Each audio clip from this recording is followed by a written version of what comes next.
Mumbai Pune एक्सप्रेसवेवरील magic पॉइंटजवळ एका ट्रकचा भीषण अपघात झाला। पुण्याहून मुंबईकडे जाणाऱ्या ट्रक चालकाचे नियंत्रण सुटल्याने समोरील सुरक्षा कठड्याला धडकून पलटी झाला। या अपघातात ट्रक चालक तुषार विवेक तुपे आणि क्लीनर प्रशांत घाडगे दोघेही राहणार फलटण हे अडकून गंभीर जखमी झाले। घटनेची माहिती मिळताच Borghat police help foundation, IRB आणि मृत्युंजय टीमने तात्काळ घटनास्थळी धाव घेत बचाव कार्य केलं। जखमींना बाहेर काढून तातडीनं MGM रुग्णालयात उपचारासाठी दाखल करण्यात आलं आहे। स्थानिक स्वराज्य संस्थांच्या निवडणुकांचे सत्र सुरू होताच पेण नगर परिषदेत राजकीय हालचालींना वेग आलाय। 4 नोव्हेंबरपासून आचारसंहिता लागू झाल्यानंतर इच्छुक उमेदवारांनी अर्ज दाखल करण्यास सुरुवात केली आहे। दरम्यान राष्ट्रवादी काँग्रेस अजित पवार गटकडे नगरसेवक पदांसाठी तब्बल 22 अर्ज प्राप्त झालेत।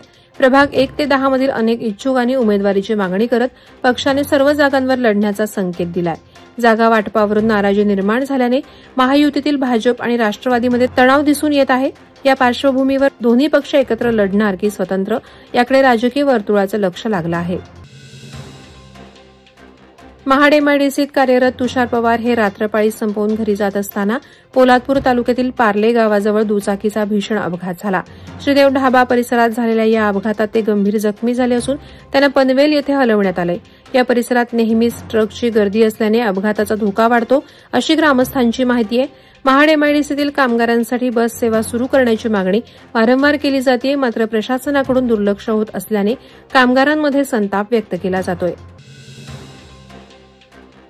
नवी मुंबई पोलिसांच्या गुन्हे शाखेने ऑनलाईन गेमिंगच्या माध्यमातून देशभर सायबर फसवणूक करणाऱ्या टोळीचा पर्दाफाश करून 12 आरोपींना अटक केली आहे। या टोळीने महाराष्ट्रासह विविध राज्यातील नागरिकांना फसवून तब्बल 83,97,00,000 रुपयांचा गंडा घातलाय। आरोपींनी सोशल मीडियाद्वारे लोकांना आमिष दाखवून पैसे उकळले। तपासात 886 बँक खात्यांचा वापर झाल्याचे उघड झाले। पोलिसांनी 52 mobile, 7 laptop, 99 debit card, 64 passbook आणि टाटा सफारी वाहन असा 18,05,000चा मुद्देमाल जप्त केलाय। दक्षिण रायगडमध्ये स्थानिक स्वराज्य संस्था निवडणुकीसाठी भाजपाने सतीश धारप यांची निवडणूक प्रमुखपदी नियुक्ती केली आहे। राजकीय चाणक्य म्हणून ओळखले जाणारे धारप अलिबाग, पेण, मुरुड, रोहा, श्रीवर्धन आणि महाड तालुक्यातील निवडणूक नियोजन, प्रचार मोहीम आणि उमेदवार समन्वयाची जबाबदारी सांभाळतील। धारप यांनी पक्षाच्या विश्वासाला पात्र ठरत विकासाच्या मुद्द्यांवर काम करण्याचे आश्वासन दिले। रस्ते, पाणी पुरवठा, आरोग्य आणि पर्यटन विकास या विषयांना प्राधान्य दिले जाणार आहे।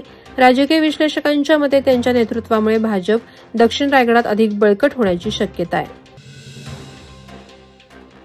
खोपोली नगरपालिकेची निवडणूक 2 डिसेंबर रोजी होत असून प्रभाग क्रमांक 13 मधून अॅडव्होकेट गणेश तुकाराम आखाडे हे निवडणूक लढवणार आहेत। मंकी हिल, दस्तुरी, दत्तवाडी, सायमाळ, गणेशनगर आणि भानवज धनगरवाडा या भागांचा समावेश असलेल्या या प्रभागात धनगर समाजाची मोठी लोकसंख्या असून त्यांनी आखाडे यांना जाहीर पाठिंबा दिलाय।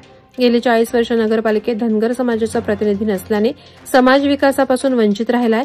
त्यामुळे समाजाचा आवाज सभागृहात पोहोचवण्यासाठी मतदारांनी मला निवडून द्यावं असं आवाहन अॅडव्होकेट गणेश आखाडे यांनी केलंय। खालापूर तालुक्यातील तंत्रनिकेतन महाविद्यालय, शासकीय यंत्रणा आणि शाळांमध्ये वंदे मातरम राष्ट्रीय गीताच्या शतकोत्तर सुवर्ण महोत्सवी दिनानिमित्त विशेष कार्यक्रम उत्साहात पार पडले। स्वर्गीय बंकिमचंद्र चट्टोपाध्याय यांनी रचलेल्या या गीताला 31 ऑक्टोबर 2025 रोजी तिथीनुसार 150 वर्ष पूर्ण झाली। या निमित्ताने संस्थांमध्ये वंदे मातरमचे संपूर्ण गायन तसंच गीताच्या इतिहासावर आधारित प्रदर्शनीचे आयोजन करण्यात आले। विद्यार्थ्यांसह शिक्षक, अधिकारी आणि समिती सदस्य मोठ्या संख्येनं सहभागी झाले।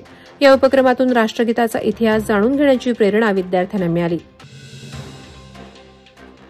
पंचम प्रगती प्रतिष्ठान पेण यांच्या माध्यमातून प्रथमच गोल्डन हिट्स ऑफ बॉलिवूड या सदाबहार गीतांच्या कार्यक्रमाचं आयोजन परशुराम बाग येथे करण्यात आलं। मोहम्मद रफींचा आवाज सादर करणारे अनिल वाजपेयी, मंजुषा कुलकर्णी, उमंग गोस्वामी आणि समिधा कार्लेकर यांनी प्रेक्षकांना मंत्रमुग्ध केलं, तर किशोर कुमार यांच्या शैलीत आलोक कडदरे यांनी वातावरण रंगवलं। कॅन्सरग्रस्त रुग्णांना मदत करण्यासाठीच या प्रतिष्ठानची स्थापना करण्यात आली असून या कार्यक्रमादरम्यान काही रुग्णांना मान्यवरांच्या हस्ते आर्थिक मदत चेक स्वरूपात देण्यात आली।